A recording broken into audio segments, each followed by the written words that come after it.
Contes clàssics. Tídalic. Fa molt de temps, quan la Terra era jove i els animals vivien en el que coneixem com el món dels somnis, hi havia una granota que es deia Tídalic, la granota més grossa que hi ha hagut mai. Un matí, quan en Tídalic es va despertar, tenia molta set.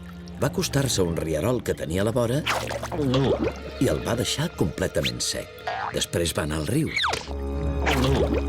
i també el va deixar sec. Ni ho he notat.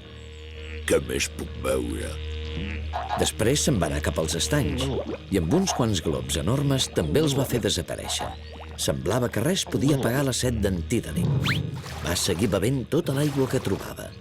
Tenia tanta set que no va trigar a beure's tota l'aigua del món.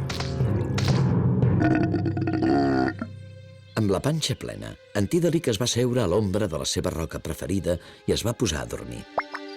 Els altres animals es van quedar parats quan van saber què havia fet. Ja no quedava aigua per beure. Llavors va arribar una sequera terrible. L'herba es va començar a morir, les fulles es van assecar i van caure de les branques, i tot el planeta es va quedar sec i marró. Els animals van fer una reunió. Si no fem alguna cosa aviat, puc afirmar categòricament que la granota Tídalic serà l'única que quedi viva. Va dir el cangur, que era un especialista a dir obvietats. Així que van crear un comitè perquè decidís què calia fer. El koala va anar a veure en Tídalic i li va exigir que els tornés l'aigua. Si no ens la tornes, m'empiparé molt. Però en Tídalic no li va fer cas. Després el va anar a veure l'Emú, que li va suplicar molt dolçament que els tornés l'aigua. Sisplau, Tídalic, t'ho demano, per favor. Però en Tídalic no li va fer cap cas. Res del que fessin o diguessin els animals l'immutava. S'estava a l'ombra de la seva roca preferida i dormia tot el dia. Finalment, un vell wombat molt savi va tenir una idea. Si fem riure en Tídalic, se li obrirà la boca i se li escaparà tota l'aigua. Tothom va estar d'acord que valia la pena provar-ho, però com el podien fer riure? Hauríem de fer alguna cosa divertida, va dir el cangur, deixant ben clar el que tots sabien des del principi. I així, un a un, els animals van provar tot el que se'ls va acudir per fer riure en Tídalic. El cucaburra va començar amb una demostració de rialles. Repeteix després de mi.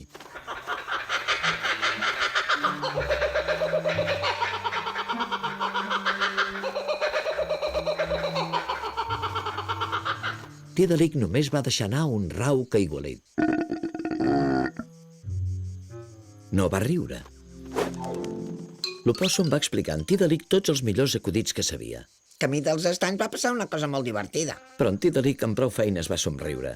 Fins i tot la cacatua va provar de fer riure en Tídalic ensenyant-li el seu joc preferit. Va girar al voltant d'una branca fins que es va marejar tant que va caure rodona. Però ni tan sols les acrobàcies de la cacatua el van fer riure. Els animals s'anaven desesperant. La feinada de provar de fer riure en Tídalic els estava fent venir set, però no hi havia aigua enlloc. De sobte va arribar una altra bestiola per ajudar-los. Era l'anguila, que ara vivia als estanys secs. No sabia cap acudit, ni fer ganyotes divertides, ni fer acrobàcies. Només sabia ballar. Però no feia una dansa qualsevol, no. Feia una dansa especial d'anguila. Als altres animals no els va semblar gaire divertit, però estaven desesperats i van decidir deixar que l'anguila ho intentés. I així ho va fer. Va serpentejar, es va retorçar, va giravoltar, va saltar i es va capgirar tant fent la dansa especial d'anguila que va acabar feta un nus. En Tídalic va fer uns ulls com unes taronges quan va veure l'anguila feta un embolic. Va començar a torçar la comissura dels llavis i del fons de la panxa va sortir un gemec. Ben aviat un somriure enorme se li va dibuixar la cara i va començar a riure. Primer ben fluixet i després cada cop més estrepitosament fins que una rialla enorme li va sacsejar tot el cos. Va riure i riure, i en riure tota l'aigua del món li va brollar de la boca i va omplir els rierols, els rius i els estanys. I així és com les rialles van salvar el món. I encara avui, les granotes com en Tídalic s'omplen la panxa d'aigua quan s'acosta una sequera. Però ara procuren deixar-ne sempre per tots els altres.